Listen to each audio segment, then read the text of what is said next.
Buenas noches, bienvenidos a Palabra de Leuco. La actualidad política está tan caliente que vale la pena arrancar directamente con la postura editorial. Mire, según el diccionario de la Real Academia, oligarquía es un grupo minoritario y privilegiado que ejerce el poder en determinadas circunstancias y lugar. Para mí, la oligarquía sindical es una casta de dirigentes que están atornillados al poder desde hace años y lo ejercen de manera autoritaria y corrupta. Generalmente suelen ganar las elecciones con lista única y son cómplices de muchos patrones para evitar que haya representaciones genuinas de delegados independientes y por eso viven como verdaderos magnates berlusconianos producto de altísimos niveles de corrupción y de la utilización de los fondos ¿de quién? De los trabajadores. En una oportunidad, en el programa de Mirta Legrand, tuve la posibilidad de discutir este tema cara a cara con Hugo Moyano.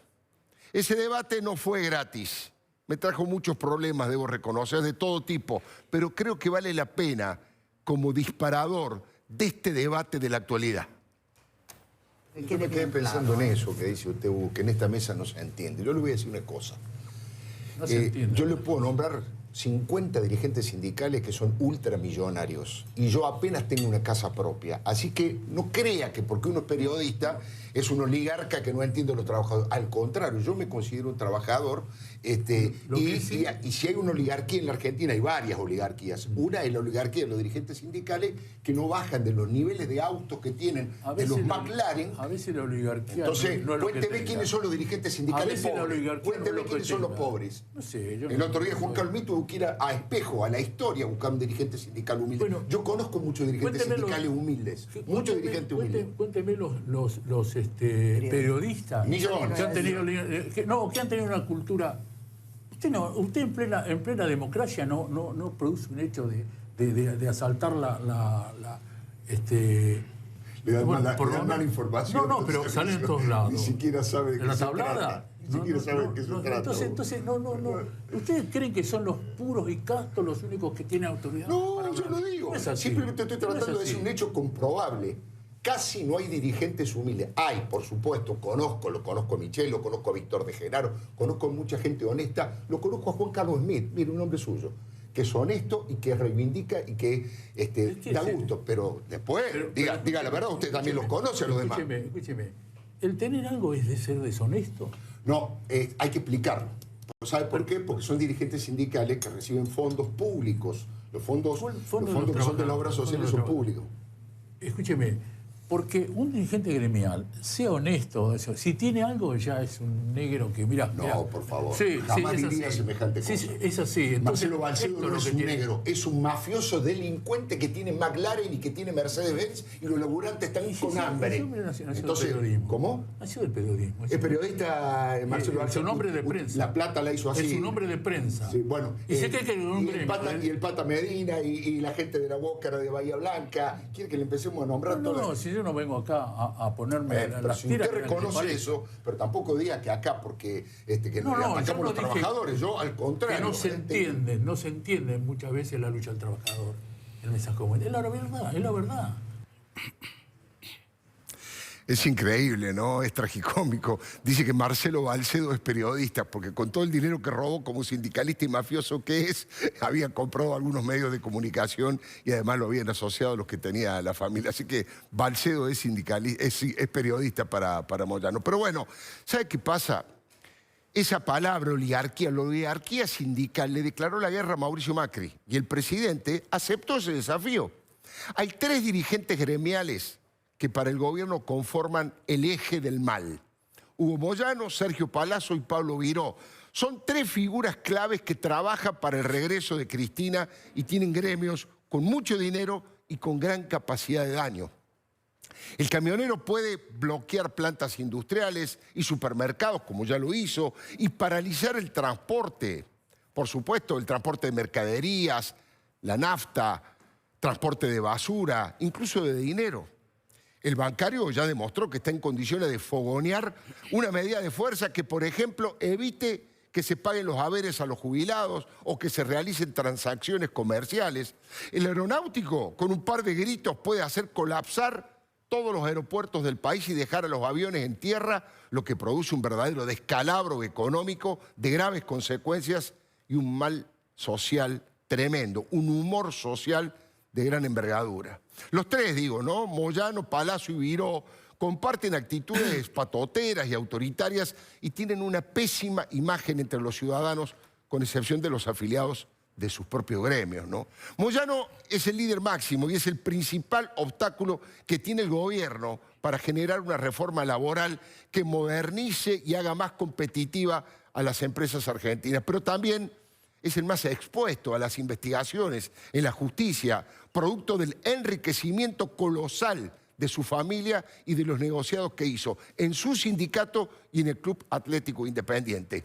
Moyano y su hijo Pablo, alias El Salvaje, son los que más cerca de la cárcel están. Es verdad que muchos jueces le tienen pánico, pero un nuevo triunfo de Mauricio Macri aceleraría los expedientes y le digo que podrían terminar entre rejas. Por eso es el más nervioso, el que se maneja con una metodología más mafioso. Dice que sería un honor que un gobierno gorila como este lo meta preso. Dime de lo que alardeas y te diré de lo que careces, ¿no? Le pido que preste atención porque en este video se compara con Perón, se compara con Lula y encima tiene un furcio en donde coloca en la cárcel a Cristina, pero bueno, de inmediato se corrige. Vale la pena tomar nota de lo que dice. Se victimiza e incluso dice que está dispuesto a dar la vida. A Perón le acusaban no sé de qué, de cuántas cosas, ya no sabían de qué acusarlo. A Lula lo tienen preso, a Cristina la tienen presa, ya no saben qué es lo que hacer, la quieren meter presa.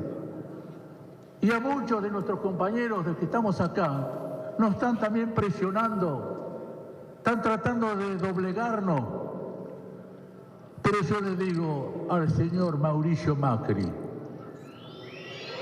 no me vas a doblegar, Mauricio. No me vas a doblegar. Antes de entregar un derecho de trabajador, que me quite la vida, te quiere quitarme la vida. Que me quite la vida, dice Hugo Moyano, juega fuerte. Mire, el presidente Macri y su gobierno, ¿qué hicieron? Resolvieron aceptar el desafío y recogieron el guante. Por dos motivos fundamentales. Primero, porque están convencidos de que si logran la reelección, deberán ganar esta, que es la madre de todas las batallas, porque iluminan, el segundo motivo es que iluminan a los cristinistas que tienen menos votos y más rechazo entre los ciudadanos independientes. Menos votos y más rechazo entre los ciudadanos independientes. Moyano es el enemigo ideal para estas elecciones. Ellos dicen en el gobierno que es un impresentable que le pianta votos a la fórmula de los Fernández. Así lo decía el propio Mauricio Macri. Hubo muchos años que venía de antes, y en la década kirchnerista se profundizó, de cómo profundizo el estafar al otro, el apropiarme del trabajo del otro. Porque finalmente, ¿qué es lo que hacía ese señor que le cobraba $100 por contenedor a cada uno de los que entraba al puerto? Se apropiaba de parte del trabajo del productor que estaba en el Chaco. ¿Y qué pasaba cuando la estiva, el practicaje en cada puerto valía mucho más caro? ¿Se apropiaba de ese trabajo o lo dejaba sin trabajo? Que es la discusión que también tengo con el señor Moyano. Cuando él cobra las cosas que cobra para su gremio, por izquierda, por derecha, lo que hace es dejar a mucha gente sin trabajo. Bueno, está clarita cuál es la posición. Déjeme que le dé el caso específico del Caballo Suárez, ¿no? Hace un tiempito el propio cuerpo de delegados del SOMU, es decir, del Sindicato Obrero Marítimos Unidos, expulsó a Omar Suárez, alias El Caballo, un verdadero delincuente que robó fortunas, utilizó armas para intimidar a los trabajadores y además tenía una insólita relación estrecha con el propio Papa Francisco, hasta tenía una radio con el nombre del Santo Padre. Y finalmente Omar Suárez fue a parar al calabozo. También fue un cómplice para todas las barbaridades que hizo Guillermo Moreno, sobre todo en Angola. ¿Se acuerda? Produjo la confesión de Cristina, finalmente diciendo que al Caballo Suárez Cristina lo quería mucho. ¿Cómo? La cabra clonada que cloné yo, que clonó que se llama Victoria, que la dejamos también. ¿El qué? Los pollos me están haciendo así. Los pollos. Trajeron el barco. Y también, a ver, ¿dónde está Suárez? El barco, Che Mariva, la empresa argentina que trajo todo. Gracias, Suárez. Del sindicato del SOMU, que a veces nos peleamos porque me hace cada lío por ahí, pero bueno, pero yo lo quiero mucho igual. Bueno, Cristina dice que lo quiere mucho a Omar Suárez. De todas maneras no lo fue a visitar en su estadía en la cárcel, como no fue a visitar a ninguno. Pero durante la administración de Mauricio Macri se intervinieron 23 sindicatos, entre ellos el del Caballo Suárez. Se detuvo a otro violento extorsionador del mundo de los albaniles llamado Pata Medina, un energúmeno de armas llevar, de darle palizas a la gente y de apretar a empresarios de la construcción. De hecho, hasta Gerardo Martínez, el jefe de la UOCRA a nivel nacional, estaba enfrentado con el Pata por su voracidad, por el dinero fácil y por los atropellos agresivos. La edificación, escuche usted, no se puede creer, la edificación en La Plata y en la zona de influencias estaba paralizada porque nadie quería entrar al territorio donde el jefe máximo era semejante pistolero. Una vez que el Pata Medina fue preso, fue detenido, la construcción se puso en marcha y los costos bajaron entre un 20 y un 40%. Eran las coimas, los sobreprecios. Pablo Moyano, por supuesto, apoya al Pata Medina, tiene la misma impronta agresiva de resolver todos los problemas a las patadas y en algunos casos a los tiros. Ahí lo vemos con la camiseta del Pata Medina. Mire, en la entrevista que le hizo Marcelo Longobardi al presidente Macri, también apuntó con nombre y apellido, cosa que es infrecuente en el presidente, a Sergio Palazzo y a Pablo Viró. Al titular de la bancaria le dijo prepotente y sobre el piloto que cobra 400.000 pesos por mes, planteó que le debería dar vergüenza que mucho más del 90% de los argentinos que no viajan en avión le tienen que pagar los privilegios y bancar las pérdidas de aerolíneas argentinas, escuche, que es de 2.000 millones de pesos por mes. 2.000 millones de pesos por mes. Este hombre es otro prepotente, Estamos Palazzo. hablando de Sergio Palazzo. Sí, un hombre prepotente, la verdad que no suma, que ha cargado el sistema de ineficiencias y que termina eso redundando en una mayor tasa de interés para todos los argentinos. La verdad que ese señor Viró, que lo llama Viró, Pablo Viró. en vez de darle vergüenza que el 90 y pico % de los argentinos que aún todavía no vuela, a pesar que ya han volado 500.000 de argentinos que nunca habían volado con toda esta revolución de los aviones, el 90% de los argentinos no vuela con frecuencia. ¿Y por qué tiene que pagarle a Viró todos sus privilegios y todas sus ineficiencias que cuestan todos los meses miles de millones de pesos?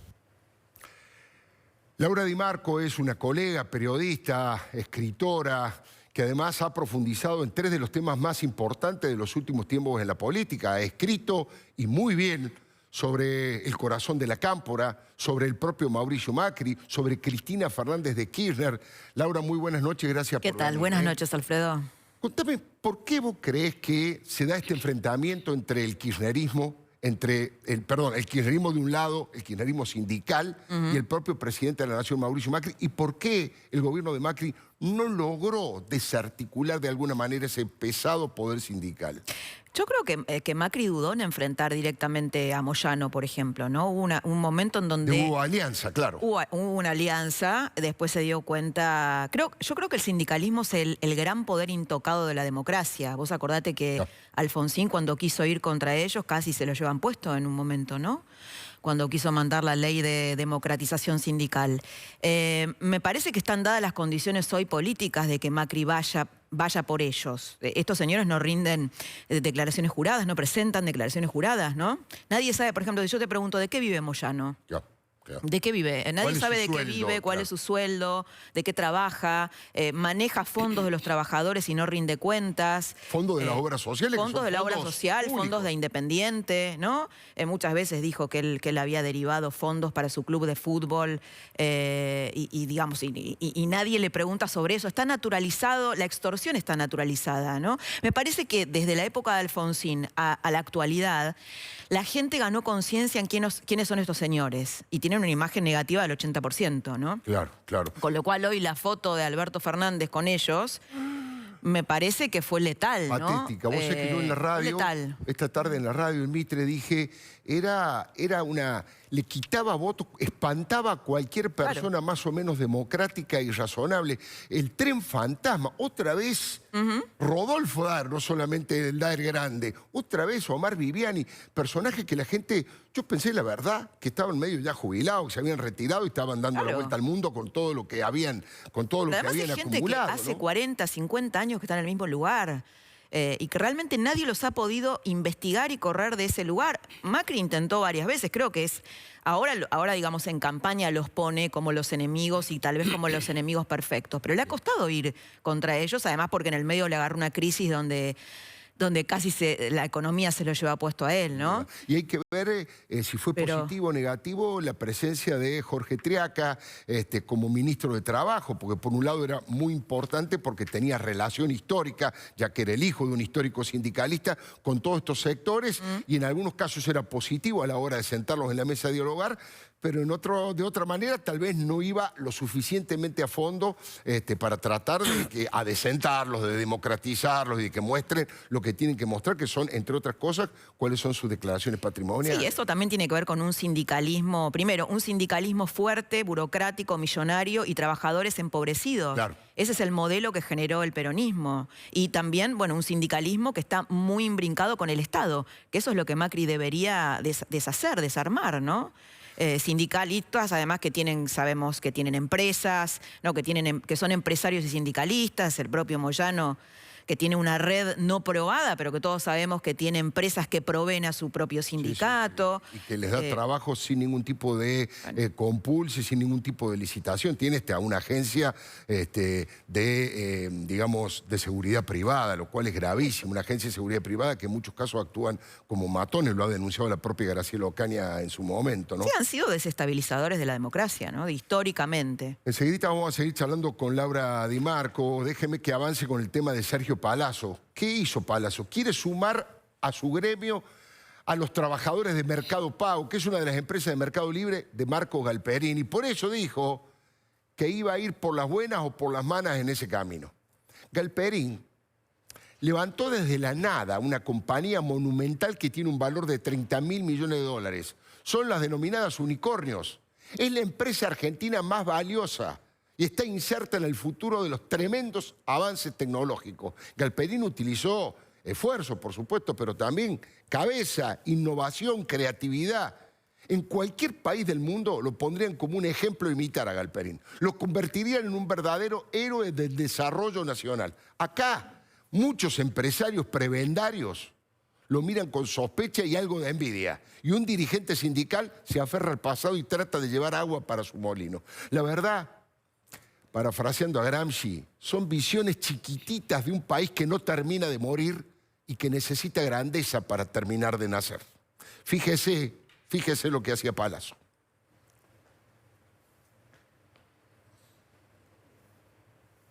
Ahí están los títulos de los diarios, ¿no es cierto? Vamos a ponerlo de nuevo. El líder de la bancaria quiere afiliar a los empleados de fin de... Ahora voy por Marcos Galperín, le dijo al diario Clarín el colega Gustavo Bazán. Y después, si se fijan en el transcurso de la nota, allí también plantea, ahí está, quiero ser el Moyano del sistema financiero. No, por favor, el Moyano no. Pero lo más jurásico en términos institucionales, la actitud más grosera y antidemocrática fue la de Pablo Viró, en un congreso de delegados que puso colorado a medio mundo. Nadie podía creer su mal gusto a la hora de las metáforas, ni la propuesta golpista de voltear al gobierno democrático. Le pido disculpas, pero vamos a ver y escuchar ese momento repudiable sin ningún tipo de cuidado ni de censura, porque estamos fuera del horario de protección al menor. Yo no me hago responsable, que se haga responsable Viró por las groserías que dicen y por la propuesta golpista. Así que no puedo hacer otra cosa que esperanzarme cuando decimos que vamos a dar un plan de lucha, que desde las bases, referentes como ustedes de todo el interior profundo de la nación dicen, pongámonos de pie, empoderémonos y dejemos de chupar pija, enfrentemos este gobierno y volteémoslo. No quiero repetir, obviamente, la palabra, tampoco empoderemos, ¿no? Porque no queda muy claro de qué se trata. Digo, la guerra está desatada. Moyano, Palazzo y Viró son la brigada que Cristina utiliza para esmerilar y desestabilizar al gobierno de Mauricio Macri. El presidente los subió al ring porque cree que le conviene en términos electorales. Mire, esto tiene un déjà vu con el 83 y la campaña de Raúl Alfonsín. Salvando las distancias, por supuesto. El expresidente radical aumentó su intención de voto a velocidad el día que denunció el pacto sindical militar, que la mayoría de los argentinos repudiábamos. Eran burócratas de los gremios en complicidad con los terroristas de Estado. Hoy no es tan grave la cosa porque no hay genocidas asociados a los gremios. Hoy sería el pacto sindical cristinista, pero la respuesta de los millonarios jerarcas es bastante similar.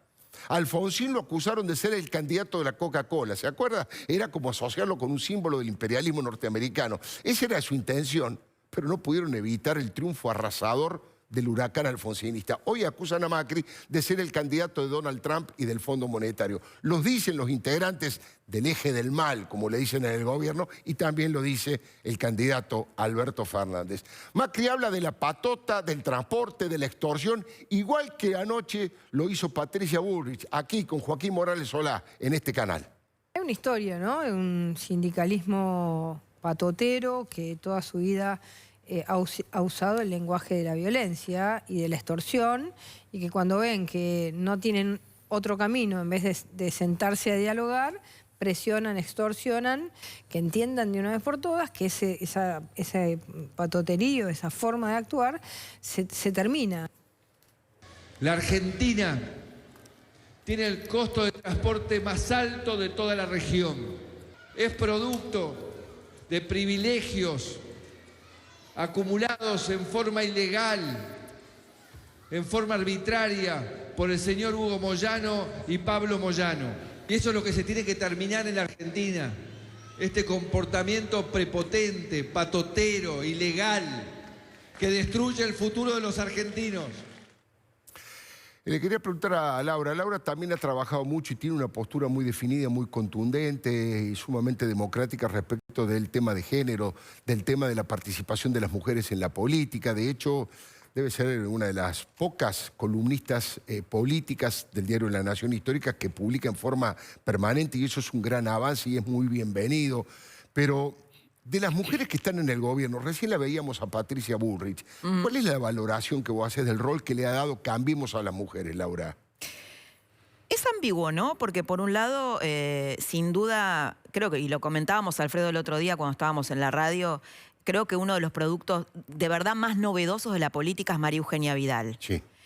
Por un montón de razones, ¿no? Hasta ahora vos veías mujeres que se comunicaban bien con los medios, por ejemplo Lilita Carrió, o Margarita Stolbizer, o Graciela Ocaña, pero que la propia Gabriela Michetti, ¿no? Que el otro día la entrevisté a ella, porque también fue un producto político que creció mucho, después se desdibujó. Por muchas razones a las mujeres les cuesta mantener un liderazgo consistente, digamos, En forma permanente. En forma permanente, además tener un liderazgo mediático y hacer una construcción de poder, que son dos cosas totalmente diferentes. Sin duda. Me parece que en el caso de María Eugenia Vidal junta las dos cosas. Por eso me parece un liderazgo muy novedoso, realmente muy novedoso. Y a la vez es una mujer que se despega de esta élite que llegó al poder, ¿no? Es una mujer que viene de la clase media-baja, que uno puede inferir que alguna vez ha esperado un colectivo en una esquina, ¿no? Sin duda. Que puede entender los problemas de la gente, bueno, que tiene media casa y medio auto, que vive en una base militar, que, como ella decía el otro día, los machos de la provincia no se atrevieron a meterse con la bonaerense, por ejemplo. Otro poder. Con el narcotráfico, claro. O con el narcotráfico, otro poder intocado. Creo que la bonaerense todavía le han metido más mano que a los sindicalistas corruptos, ¿no? Sin duda. Me parece que ese es realmente algo muy, muy positivo de María Eugenia Vidal. Es algo nuevo, novedoso. Realmente creo que es un liderazgo novedoso. Y después tenés el de Lilita Carrió, que es un liderazgo, te diría, a ver, un poco parecido al de Cristina. Yo sé que los que están mirando y la adoran a Lilita... Ya se están desmayando. Ya se están desmayando, pero no, por supuesto, por la corrupción ni nada de eso. Sino porque me parece que es un liderazgo todavía un poco masculino. Es un liderazgo nacido, cocinado en la exclusión, ¿no? Lilita tiene que luchar para imponerse, todavía en un mundo de varones, y eso la hizo un poco violenta. Me parece que a veces Lilita pelea con Macri desde un lugar en donde busca ser reconocida, busca ser mirada, que le ha hecho mucho bien a Cambiemos, pero que a veces lleva las cosas al límite, ¿no? Claro. Me parece que Lilita y Cristina Kirchner forman parte de un liderazgo femenino que ha sido el liderazgo de un mundo de hombres y que María Eugenia Vidal inaugura otra cosa, distinta. Ahora, Cristina... Una etapa nueva. Cristina, al distinto de Elisa Carrió, ha construido poder. Obviamente que ella ha construido... ¿O vos crees que también es una herencia de lo construido por Néstor Kirchner? Yo, mira, creo que de Cristina se puede decir cualquier cosa, menos que no es una mujer inteligente. Lo es muy inteligente, pero creo que no hubiera llegado sin el puente que le armó Néstor Kirchner. Ella hereda la construcción de poder de Néstor Kirchner, incluso económica. Claro. Digo, la trama de corrupción que arma Néstor Kirchner, que Cristina no desarma y que continúa y que eso lo ayudó para construir un poder, lo hereda Cristina, ¿no? Yo realmente no creo que Cristina Kirchner hubiera llegado... De hecho, acordate que es Néstor el que dice, ella es mi sucesora. Ahí no hubo internas, no hubo nada. Pingüina, Por eso, digo, no es que hubo internas a lo Hillary Clinton donde ella tuvo que sortear un montón de elecciones, ¿no? Claro. No, creo que no hubiera llegado sola. Que no es el caso de María Eugenia, ¿no? Quiero seguir hablándole de Moyano algunas cosas. Mire, Moyano le dijo de todo a Mauricio Macri, no se privó de nada, no se detiene ni ante la investidura. Este señor dijo, no está en condiciones de gobernar, no debe saber lo que es trabajar, es un niño bien al que no le gusta que lo contradigan y le pidió que deje de hacer estupideces y gansadas. Son algunas de las definiciones de ese jefe de los camioneros y jefe del clan Moyano. Yo creo que es un hombre que está realmente muy incómodo en la situación que está y según algunos allegados no está más que incómodo, tiene ganas de rajarse. Señor presidente, esto no da para más. Termine con esta serie de estupideces que lo único que hacen es embroncar más a la gente porque no da ningún resultado. Cada vez la gente tiene más presente que este señor no está en condiciones de estar al frente de un país como es nuestro país, ¿no? Esa parte, ese video donde él asoma la cabeza entre los mobileros y dice que deje de hacer estupidez, esto le genera más bronca a la gente. Es un video muy importante que mañana va a adquirir otra dimensión. Como dicen los sociólogos, va a ser resignificado. ¿Por qué? En ese momento estaban allanando las distintas oficinas, los distintos locales del sindicato de camioneros y de algunos otros sectores vinculados a camioneros y a las empresas de Hugo Moyano y de su esposa. Le digo que va a ser resignificado porque se lo veía preocupado. Deje de hacer estupideces, saque a la gente de acá, no han encontrado nada. Bueno, parece que sí han encontrado, ¿no? Parece que sí. En el disco duro de una de las computadoras que en estos allanamientos encontraron datos que certifican paso a paso, con punto y coma, las declaraciones de Pablo Bebote Álvarez, el líder de la barra brava de Independiente, que ahora está preso y que mañana es muy probable que sea aceptado como arrepentido. Y si no es aceptado como arrepentido, va a pedir declaración, ampliar la declaración indagatoria. Y allí va a repetir algunas cosas que la justicia pudo comprobar, insisto, en las propias computadoras allanadas. Así que no es que no encontraron nada. Mire, la intolerancia y la acción directa potencian las peores actitudes y amenazas. Guillermo Dietrich tiene que lidiar con los gremios del transporte y sobre todo con Pablo Viró. Dietrich lo planteó de esta manera.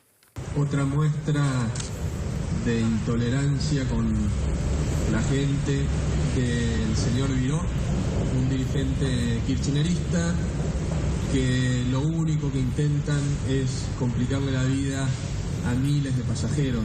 Lamentablemente, todo lo que dicen son falsedades y excusas con la única intención que tiene el señor Viró como representante del kirchnerismo y que él lo ha explicitado y lo ha dicho, que es que este gobierno no esté más, que así lo ha dicho. Bueno, de todos modos, lo más preocupante es llegar a la utilización de armas de fuego. Yo recién les comentaba esta protección del doctor Carzoglio a Pablo Moyano. Ahora le voy a dar algún detalle más a propósito de lo que va a pasar mañana con Pablo Bebote Álvarez. Pero lo más preocupante, y de estos dos temas va a hablar en instantes Federico Andajasi, es llegar a la utilización de armas de fuego y a resolver los conflictos naturales de la política a los balazos.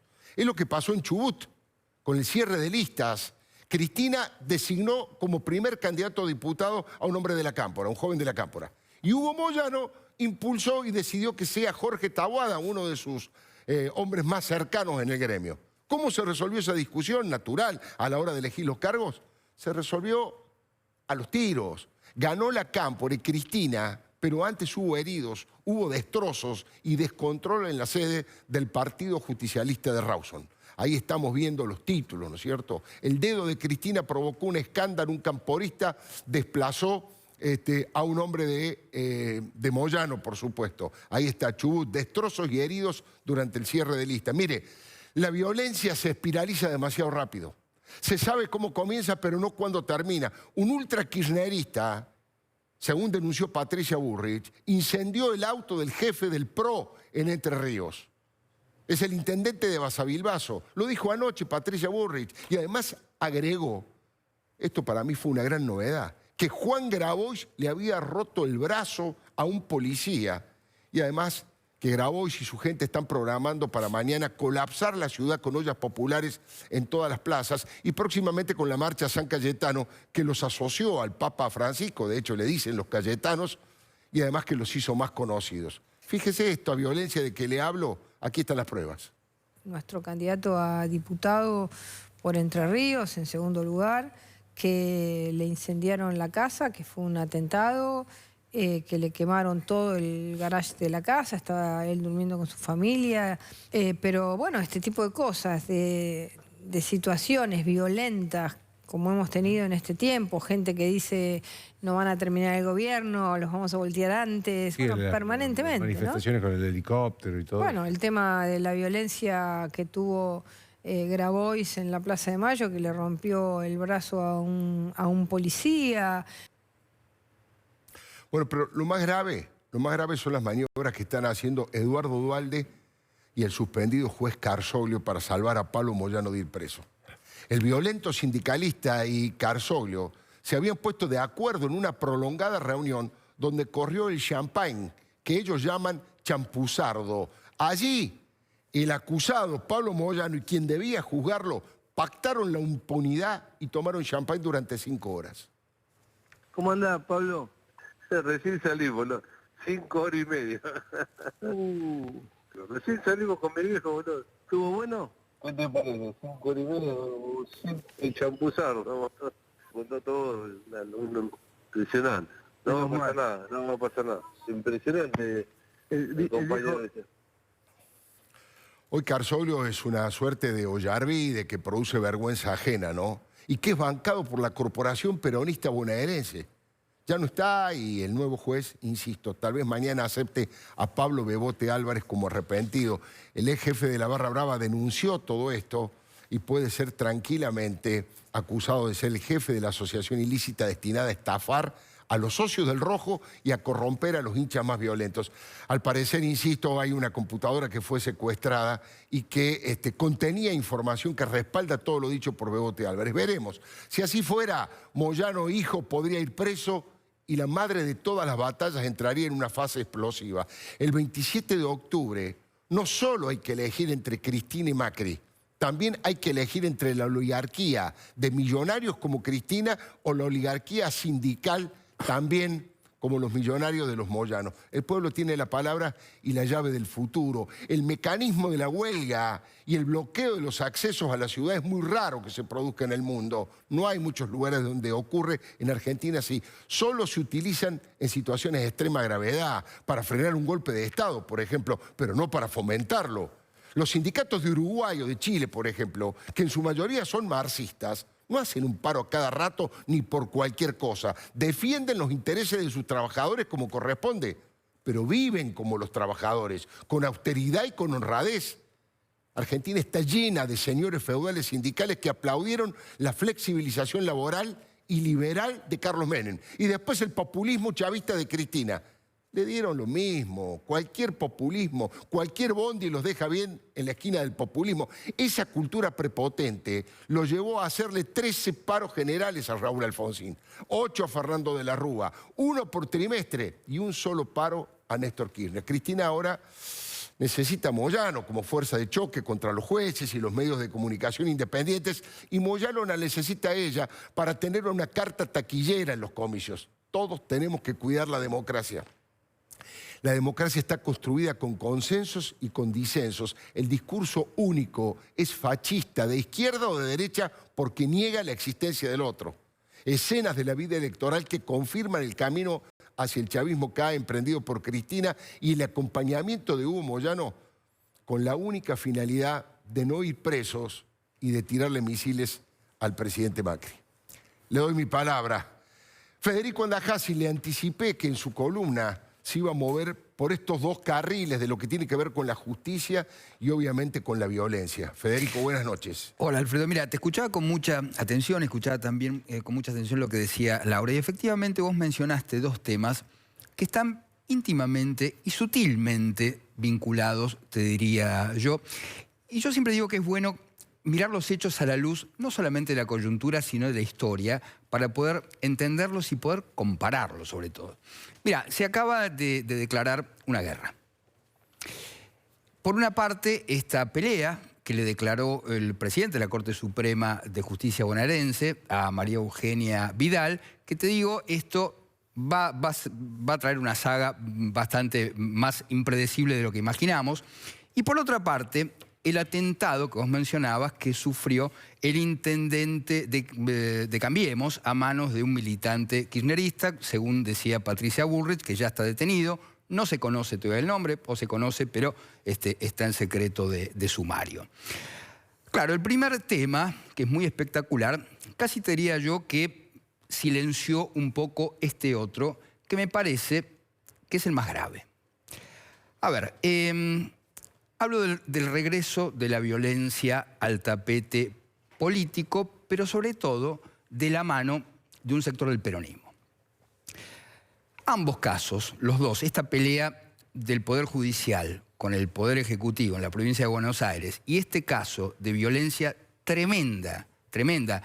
Te digo que no se incendió la casa, no murió la familia porque se despertó este intendente y bueno, pudo controlarse el fuego. Pero los dos casos remiten a la sangrienta década del 70. Vamos por partes. A ver, cuando hablo de este intendente me refiero al intendente de Basavilbaso, Entre Ríos, y que es además candidato a diputado nacional de Juntos por el Cambio, se llama Gustavo Hein. Y como te decía, se despertó a la madrugada por el humo y las llamas que provenían de la cochera. Insisto, esto podía haber sido una tragedia.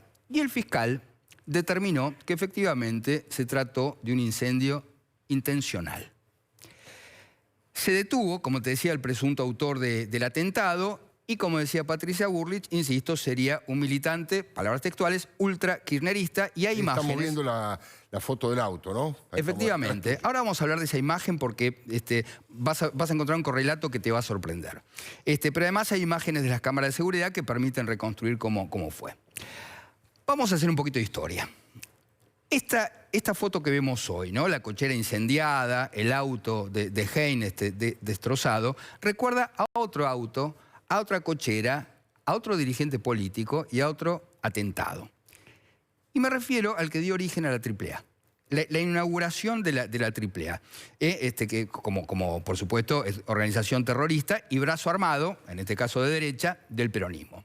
Pues fíjate, el 21 de noviembre de 1973, el auto y la cochera de Hipólito Solari Irigoyen también quedaron consumidos por el fuego. La imagen es muy semejante. Y entonces, te digo que se salvó milagrosamente porque le puse una bomba en el auto, él tuvo una herida importante en las piernas, se salvó de milagro, pero quedó, por supuesto, con secuelas. Y este atentado brutal fue el primero de una serie macabra. ¿En qué contexto se dio esto? Bueno, gobernaba una dinastía de marionetas, por así decirlo.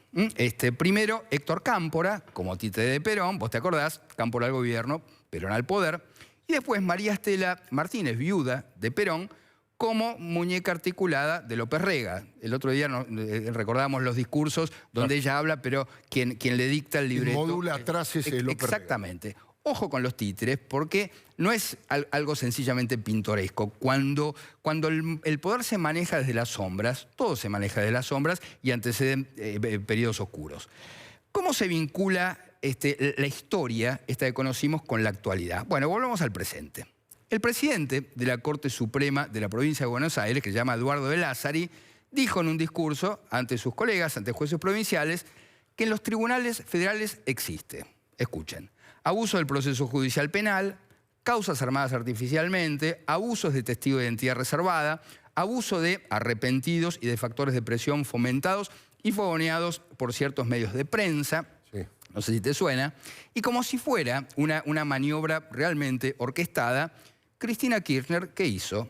Replicó en sus redes todos estos dichos de Alberto Fernández también. Hoy lo hizo Alberto Fernández. Exactamente. O sea, todo nos hace ver que esto se parece mucho a una maniobra. Y eran exactamente estos, de Lázari, los argumentos que Cristina necesitaba para invalidar las causas que demostrarían, digamos, su protagonismo en estos hechos de corrupción y de lavado, que realmente son, yo te diría, por su volumen, inéditos en la Argentina.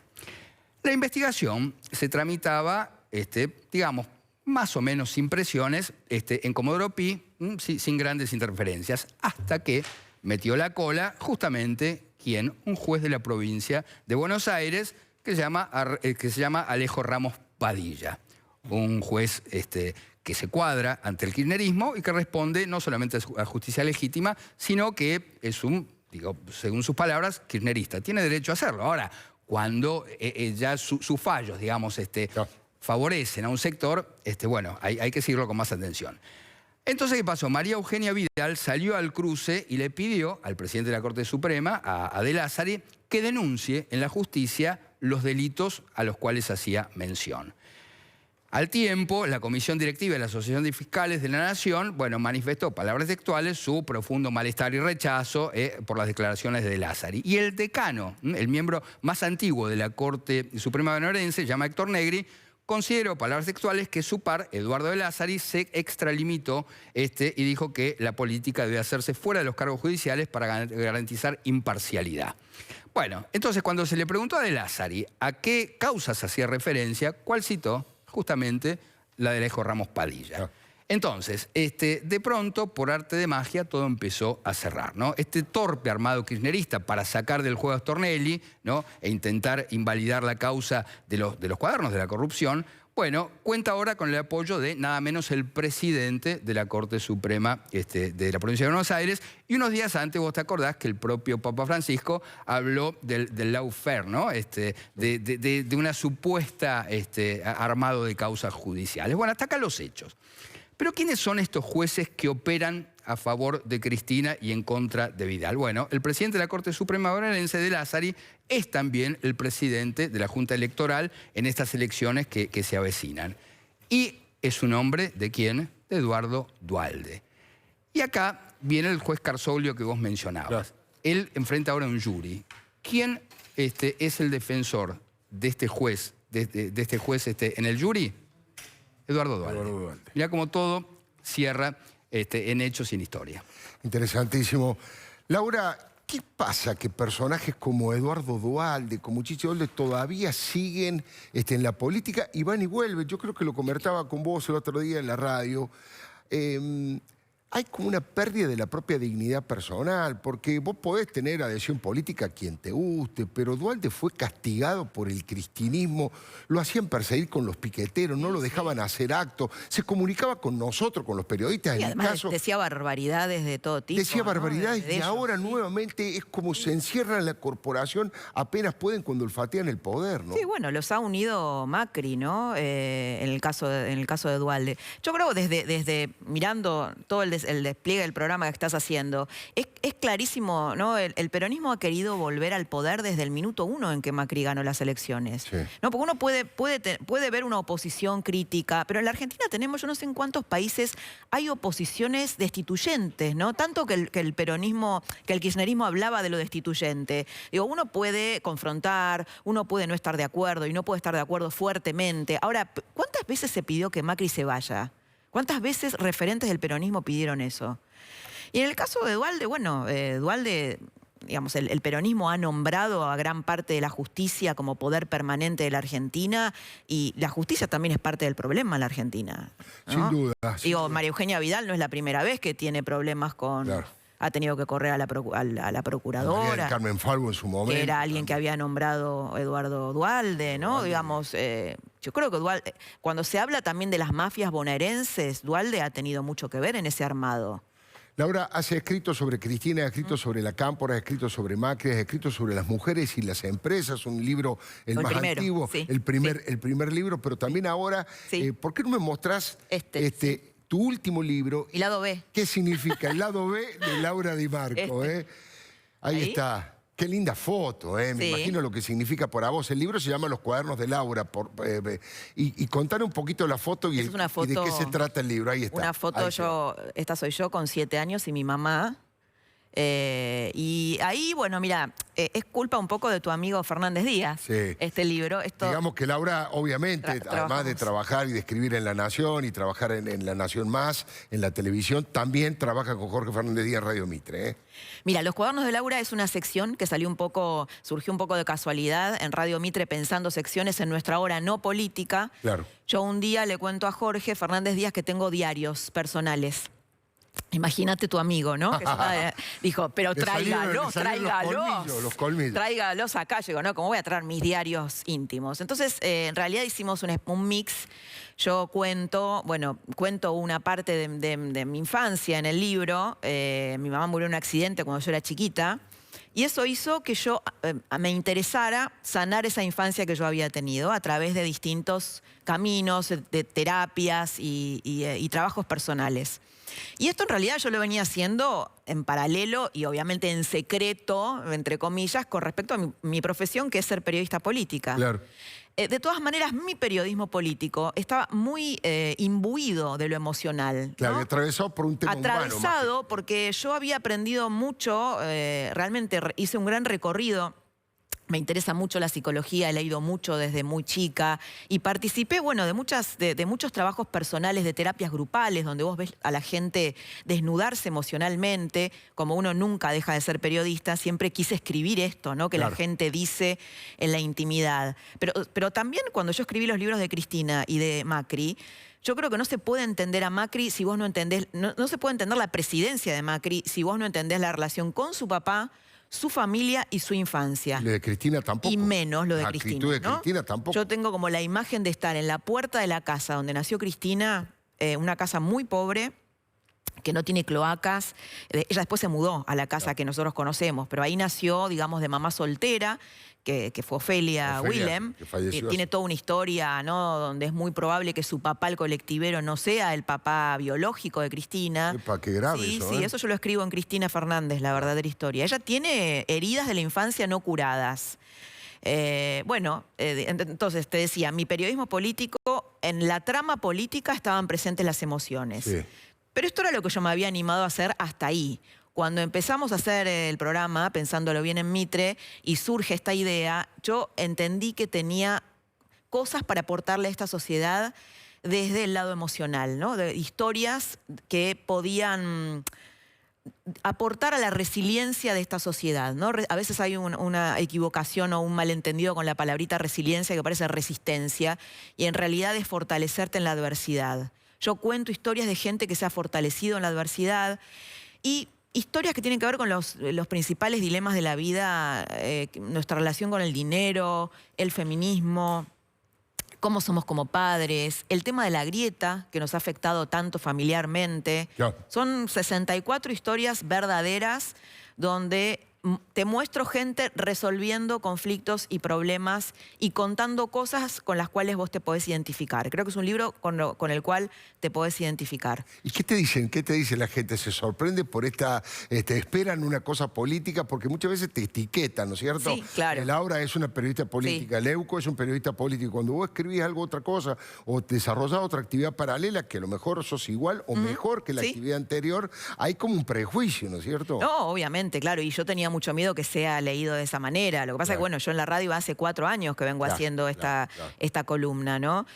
No, vos sabés que lo han tomado muy bien. El otro día Patricia Suárez, la escritora, escribe en Clarín una reseña que decía algo así, un libro que puede generar adicción por los cuadernos, sí, y decía, bueno, hay muchos libros escritos por psicólogos, que acá tenemos uno, el señor Andajasi, ¿qué le parece? Sobre emociones, sobre conflictos que la gente afronta. Es la primera vez que hay un libro escrito por una paciente, ¿no? Lo cual es cierto. Era buen título ese también. Un libro escrito de una paciente, ¿no? Sí, yo creo que es importante sanar las emociones y trabajar con las emociones. En un ratito quiero seguir conversando con vos. Me quedan algunas preguntas, me quedan muchas, pero bueno, vamos a ver cómo nos da el tiempo. Pero no tengo ninguna duda que Los cuadernos de Laura es un libro absolutamente recomendable y vamos a hacer una pequeña broma. Y mucho más que Los cuadernos de Centeno, no tenga ninguna duda. Enseguidita venimos con Laura Di Marco y obviamente Adriana Amado, muy buenas noches. Recién la estoy saludando, Adriana. Bienvenida, que estuvo de viaje en Madrid, allí en una conferencia internacional sobre el tema de los medios de comunicación. ¿Qué pasa con Alberto Fernández y los periodistas? Esta discusión de los políticos con los periodistas le suma, le resta y bueno, la gente lo está esperando a tetas porque quiere saber qué pasa con el dólar. ¿El dólar se despertó o va a volver a estar planchado en estos últimos días? Se va a jugar, me imagino, Martín, ¿eh? El profesor Martín Tetas. Enseguidita, ya venimos.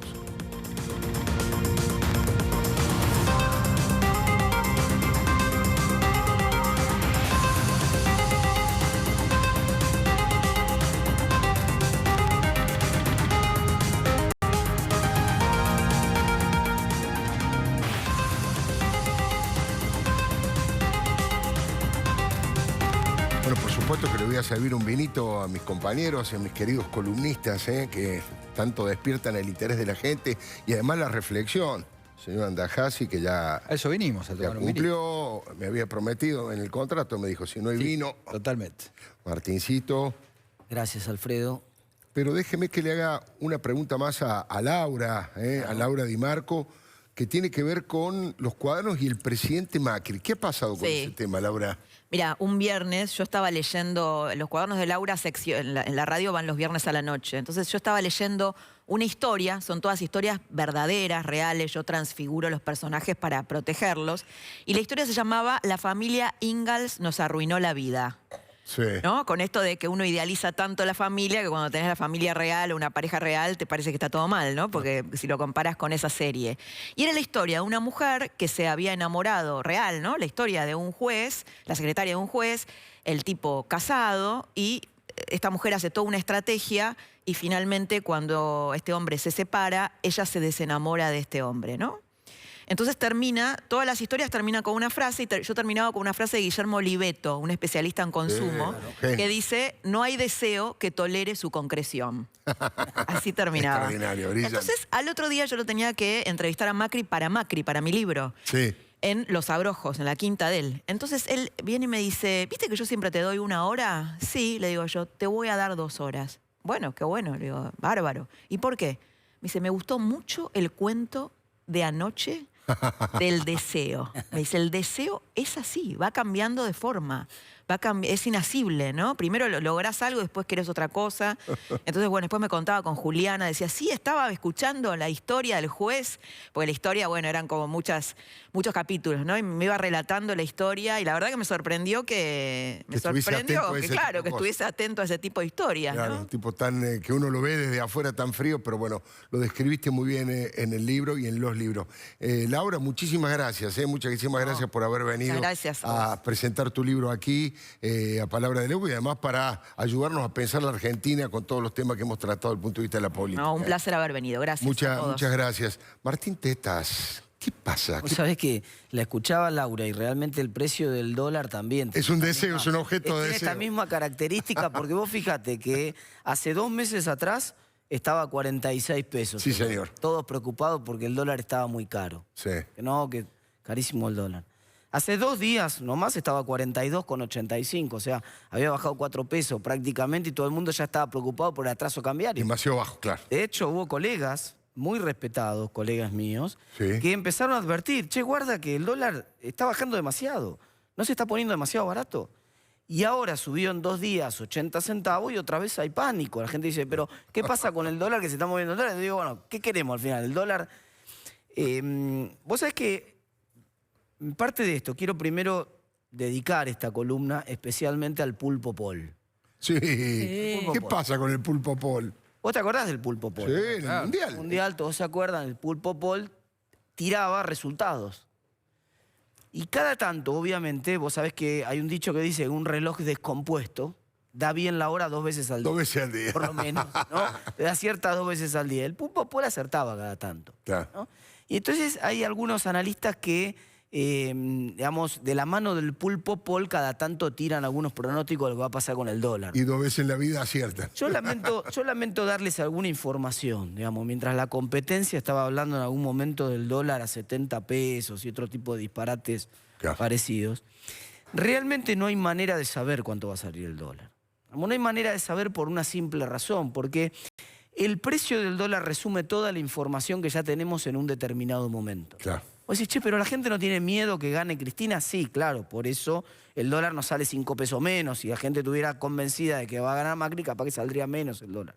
Está dentro del precio del dólar. La gente que está convencida o que tiene miedo de que gane Cristina, ya se está dolarizando. Claro. Y al dolarizarse hace subir el precio del dólar. Primer dato. Entonces, en general, cuando vos sabés un dato, vos decís, por ejemplo, supongamos que yo sé que va a entrar una cosecha muy buena del campo en los próximos 3 meses. Entonces digo, bueno, va a haber un montón de dólares, seguramente va a bajar el dólar. Claro. No, ya bajó porque se anticipa el mercado a toda la información. Y solamente reacciona el mercado cuando hay sorpresas.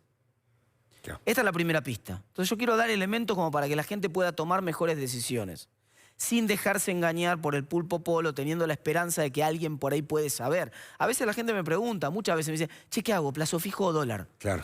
Como si uno realmente piensan que capaz que uno tiene una información privilegiada, que uno sabe que va a subir el dólar a 2 pesos la semana que viene. Claro. No hay manera de saberlo, Alfredo. Dicho esto, sí es mucho más fácil, obviamente, sí es mucho más fácil explicar qué pasó. Cuando uno mira para atrás, uno dice, che, pero subió el dólar 80 centavos entre ayer y hoy. ¿Qué está pasando? Yo te diría, hay 4 factores que te explican qué pasó con el dólar. A ver. 4 factores centrales.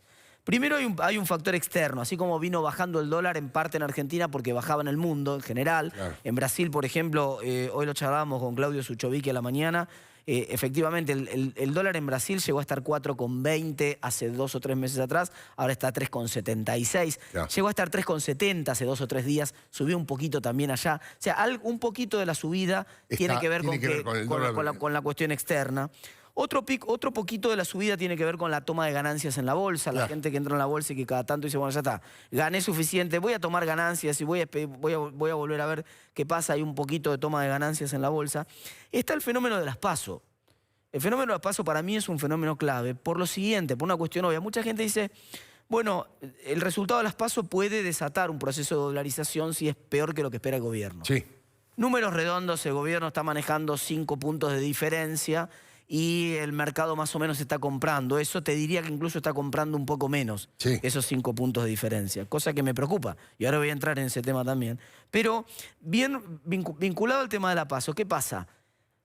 Todos los plazos fijos que empiezan a vencerse esta semana, Alfredo, si el banco me llama y me dice, ¿qué haces? ¿Renovás el plazo fijo? ¿Cuándo vencería si lo renuevo ahora? Claro. Hoy es 16 de julio. Me dicen, y el 16 de agosto. Las PASO son el 11 de agosto. Claro. Entonces, los vencimientos de los plazos fijos a partir de ahora empiezan a vencer después de la PASO. Con lo cual, si hay alguien que había tomado la decisión de dolarizarse, es el momento. Digamos, él dice, bueno, lo mío era una cuestión de timing, voy a ver cuándo lo hago. Bueno, seguramente esa persona que había tomado la decisión, yo siempre digo, es una decisión personal. No hay manera de saber si vas a ganar o no vas a ganar con el... No. Sí hay como la gente tiene como cierta sensación de que le da más seguridad. Exactamente. Entonces, vos nombraste la palabra clave, es como un seguro. Claro. Es como el seguro del auto. Yo te vendo un seguro contra todo riesgo del auto. Vos decís, che, tan caro, voy a pagar una prima de seguro de, qué sé yo, 4.000, 4.500 pesos todos los meses para tener el auto asegurado contra todo riesgo. ¿Qué me puede pasar? Mirá, por ahí no te pasa nada.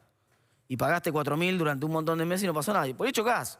Y como Argentina es un auto que ha chocado bastante, es un autito chocador, para decirlo en estos términos, que ha chocado bastante en los últimos años, digamos, 15 crisis macroeconómicas, 14 de las cuales tuvieron devaluaciones grandes en los últimos 70 años, una recurrencia de una crisis cada 5 años, un poquito menos te da. Entonces, bueno, mirá, sí, como tenés un autito chocador, es razonable que la gente contrate un seguro, digamos. Que es caro, que además es caro, es lo que te estoy diciendo. Fíjate que el que se apuró a dolarizarse y se dolarizó a 46 y hoy lo está viendo a 43 al dólar. Digamos, ¿no? Evidentemente podés perder con ese seguro también.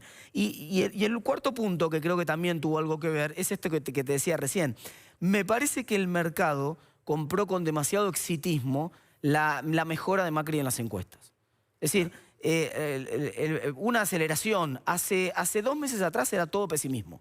No le sacan más de 10 puntos en la PASO. Sí, estaba liquidado. Estaba liquidado. Y ahora pasaron al otro lado. De golpe vino el efecto Pichetto, vino el efecto de la baja del dólar en general, que acompañado en parte por el efecto Pichetto y en parte por este fenómeno externo que te estaba diciendo. Bueno, entonces hubo cierto entusiasmo en ese caso. Por otro lado, al mismo tiempo, Alfredo, no nos olvidemos que estamos en una economía inflacionaria. Claro. Que estamos en una economía... Hoy se acaba de conocer el dato de inflación. Sí. 2,7%. 2,7%. O sea, positivo en el sentido de que sigue la tendencia que va bajando despacito, pero todavía es altísimo. Claro, sí, baja del 3,1 del mes pasado. Claro. Y sigue bajando, está bien. Y los datos que tenemos, Alfredo, te puedo decir de primera mano, es que las primeras 2 semanas del mes, las consultoras que miden datos de alta frecuencia, nos confirman que sigue bajando. Probablemente estemos en el mes más cerca de 2,2. Claro. Para cuando termine el mes. Además, no hay aumento tarifario previsto. Exacto. O sea, vamos camino a seguir bajando la inflación tipo 2,2%. Pero 2% en un dólar que vale 43 son 86 centavos. Claro. Entonces, ese 2% que acompañe el dólar de la inflación es absolutamente normal, no pasa nada, debería... de hecho, está bastante más barato el dólar cuando uno mira y dice, ¿cuánto fue la inflación desde que empezó el programa monetario el apretón monetario? Y dice, mirá, hay casi 35% de inflación desde que empezó el famoso apretón monetario. ¿Y cuánto subió el dólar? Muy poquito, 10%. Claro. Entonces menos de 10% porque estaba 40 y pico. Entonces, en realidad el dólar está comparativamente más barato y eso también es un llamado de oportunidad de muchos que dicen, bueno, en ese contexto está bien, voy a comprar algo. Ahora, último dato que te voy a dar, con esto te voy a cerrar, Alfredo. Hoy hablé con una altísima fuerte del Banco Central y le pregunté expresamente, digo, escúchame, mira, está claro que ustedes ahora tienen más herramientas para intervenir. Está claro que hace un par de meses, hace 3 meses atrás, el Fondo Monetario les soltó las manos y les permitió que ustedes intervengan libremente en el mercado si aparecía algún cambio muy disruptivo. Y también está claro que hace 2 días, ayer en realidad, acaba de salir el informe del Fondo Monetario en el cual, en ese nuevo acuerdo con el Fondo Monetario, le dicen ahora al Banco Central que también puede vender más dólares futuros. ¿Qué es el dólar futuro en este sentido? Es como una apuesta. Es como una apuesta. Mirá, si yo creo que el dólar va a subir, entonces lo que quiero hacer yo, que creo que el dólar va a subir, es comprar esos dólares futuros. Y el Banco Central, si cree que va a bajar, me los tiene que vender. ¿Qué hizo el Banco Central hasta ahora? En los últimos 2 meses, compró dólares futuros. Claro. O sea, el Banco Central al revés estaba sosteniendo el dólar. Hace 2 meses que viene sosteniendo el dólar para que no caiga más. Si no hubiera hecho esas compras en el mercado de futuro, probablemente estaría un poco más barato todavía el dólar. Está en una posición compradora de 3.000 millones de dólares. Y el Fondo Monetario le dejó vender hasta 3.600 millones más. Quiere decir que tiene 6.600 millones para... Gigante, tiene otro bazooka para pegarle de lleno en el mercado de futuros al dólar. O sea, tiene las herramientas. Le pregunté, sabemos que tiene las herramientas. Entonces le pregunté, ¿cuándo las van a usar? ¿Qué van a esperar? ¿Van a esperar que el dólar llegue a 50 para usarlas? ¿O las van a usar antes? O si se dispara el dólar 3 o 4 pesos, van a estar interviniendo. Y me dijo palabras textuales, Alfredo. Nosotros vamos a evitar un comportamiento disruptivo del mercado. Claro. Vamos a evitar un comportamiento... que baje, pero no quieren esa sorpresa de la No quieren un sacudón fuerte. No nos preocupa el nivel, me dijeron. Claro. No nos preocupa el nivel del dólar. Si está un poquito más barato, un poco más caro, no tenemos problema con el nivel del dólar. Lo que no queremos es que de golpe pegue un saque muy brutal. Entonces, seguramente, si hay alguna duda del mercado que está testeando a las autoridades del Banco Central, preguntándose, che, ¿hasta cuándo se tiene que mover el dólar para que veamos acción en el mercado? Para que veamos acción, la frase que te acabo de decir creo que es clara y contundente. No va a permitir el Banco Central movimientos disruptivos en el mercado. Lo que no quiere decir que el dólar no vaya acompañando paulatinamente a la inflación o que el dólar, después del resultado de las PASO, pueda eventualmente acelerarse un poco. Vamos a ver acción ahí. Claro. Vamos a ver probablemente acción si pasa eso, si el resultado de las PASO es muy malo. Y probablemente si este proceso de dolarización que te estoy contando que está haciendo la gente, a medida que se empiezan a vencer los plazos fijos, si este proceso de dolarización se va de mambo, para decirlo en palabras poco ortodoxas, digamos, si pasa eso, vamos a ver acción también. Vamos a ver al Banco Central interviniendo fuertemente para frenarlo en ese caso. Ese es un poco el paradigma, esa es un poco la idea. Interesantísimo, con una cantidad de datos realmente valiosísimos para tomar decisión y para entender qué es lo que ha pasado. Yo decía, ¿qué pasa que todavía no está diciendo nada de la autorización del fondo? Y bueno, lo dijiste. Ese fue el dato central. Lo que pasa es que es un dato técnico que mucha gente no quería entrar en el tema muy técnico, pero le permite al Banco Central apostar mucho más fuerte en el mercado de futuros, le da una herramienta más para controlar el dólar. Bueno, vamos a saber ahora si Alberto Fernández quiere controlar a los periodistas, ¿no? ¿Qué pasa? ¿Le suma, le resta? ¿Qué pasa cuando no solamente Alberto Fernández, sino en general los políticos entran en cierta confrontación con los periodistas, Adriana? Yo seguí muy de cerca todos estos episodios que hubo con Alberto Fernández, a lo que se sumó también que empezaron a reactivarse algunos mails antiguos donde insultaba a ciertas personas o los trataba un poco mal. Y lo que me encontraba, mirando el asunto desde afuera, es que, digamos, así como había mucha gente que lo repudiaba y que durante toda la semana hizo muchísimos comentarios al respecto, también había otra gente que decía, a mí no me cambia nada. Claro. Digamos, no es como que esas cuestiones que a algunos escandalizaban mucho, a los otros les era indistinto para decidir el voto. Entonces, una de las cosas buenas cuando uno ve digamos, el país desde afuera, es que están pasando en este momento en el mundo situaciones muy parecidas a las de Argentina, que quizás nos puedan ayudar a entender un poquito qué nos pasa también con esto. Porque es como, viste, el mito del eterno retorno. Volvemos a hablar de lo mismo, volvemos a señalar y no pasa nada, no cambia la situación. Yo no sé si saben, en Puerto Rico se filtraron esta semana unas casi 900 páginas de una conversación de Telegram entre el gobernador de Puerto Rico y 16 funcionarios que resultaron en un escándalo. Hace poco recién hubo una marcha en donde incluso celebridades como Ricky Martin, Bad Bunny, Residente, piden la renuncia del gabinete y del mismo gobernador.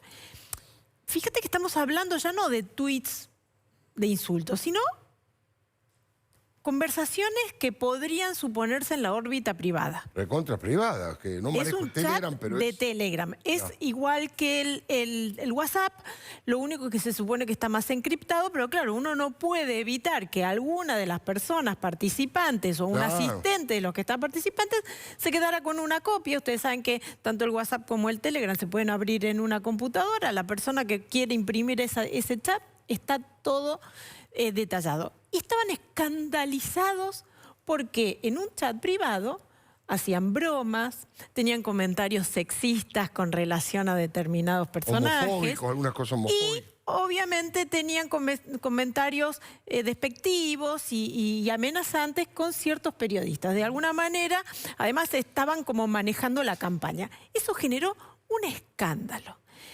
Y esto se relaciona también con otra elección que está pasando en este momento, que es la del Reino Unido. Ustedes saben que el Reino Unido, nosotros tenemos problemas. El Reino Unido tiene unos cuantos problemas también, porque renunció la ministra May justamente por su incapacidad de llevar a cabo la decisión soberana de salir de la Unión Europea.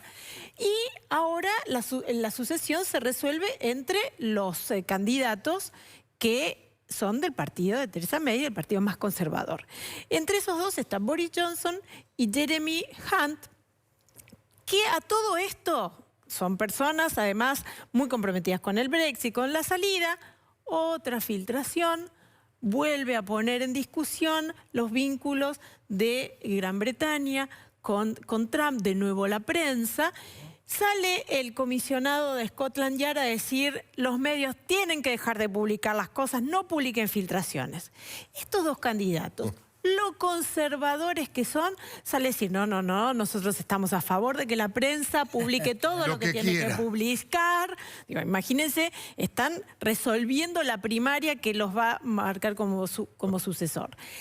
En todos los casos, la presión de la sociedad, no de los propios periodistas, porque yo creo que acá donde estamos encerrados es que somos los propios periodistas los que protestamos, los que volvemos a recordar las persecuciones. No hemos logrado que la sociedad reaccione ante eso y entienda lo que significa que, digamos, los funcionarios, los políticos, aún en conversaciones privadas, hagan manifiesta su actitud en contra de lo que es la libertad de expresión, la libertad de un periodista de publicar algo que, aunque sea privada, como se trata de funcionarios públicos, también es, digamos, hay una lógica diferente a lo que sería una conversación privada de personas anónimas y verdaderamente personales, ¿no? Entonces, creo que hay que empezar a mirar un poquito más qué pasa en el mundo y darnos cuenta que es inadmisible hoy un ataque a la prensa, un ataque al adversario. Y nosotros lo hemos naturalizado tanto. Sí, claro. Que digamos, estamos hasta corridos a lo que es el extremismo con relación al periodismo, que los candidatos conservadores de la Unión del Reino Unido. O sea, esa es la situación. Y creo que ahí también, vos mencionabas la columna de Fontevecchia. Fontevecchia le pide una autocrítica al candidato. Creo que también hay que hacer una autocrítica a los periodistas en el sentido que a veces damos por sentadas muchas cosas que por ahí la sociedad no termina de comprender. Digamos, fíjate que acá celebridades salieron a movilizarse y a llamar a la sociedad a plantear que una persona que tiene una actitud agresiva hacia sus correligionarios, hacia sus colaboradores, hacia la oposición, puede estar en el poder, digamos, no te representa como ciudadano. ¿Te puedo hacer una pregunta, Adri? ¿Cómo no? ¿Está claro que ese tipo de actitudes digamos, a los que están en contra claramente, están jugados para un lado y están en contra de Alberto Fernández, le molesta mucho?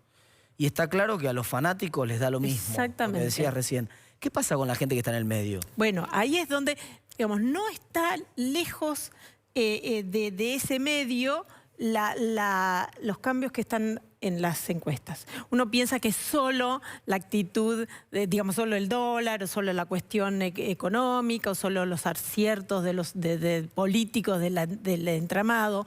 Yo no subestimaría el efecto que tiene en el gran grupo que está todavía resolviendo su voto y que lo va a resolver hasta el último momento.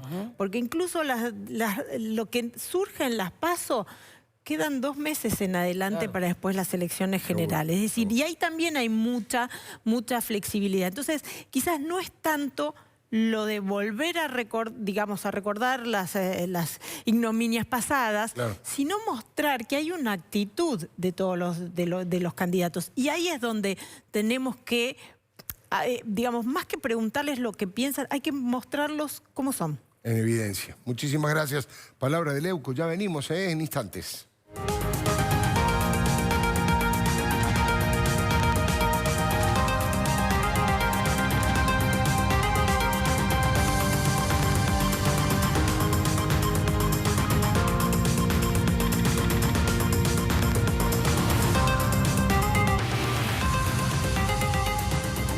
Elijamos seguir haciendo juntos. Elijamos concretar más esperanza.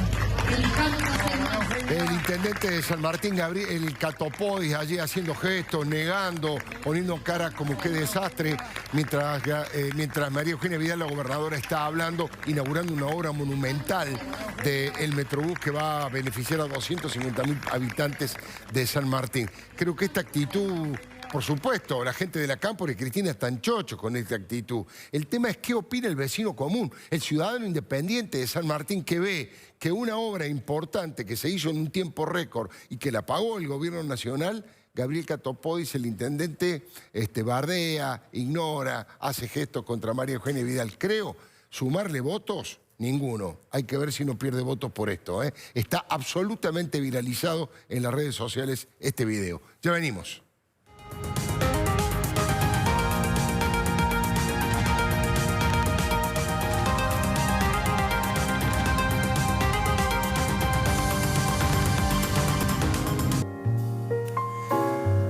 Muchísimas gracias por la compañía. Por supuesto que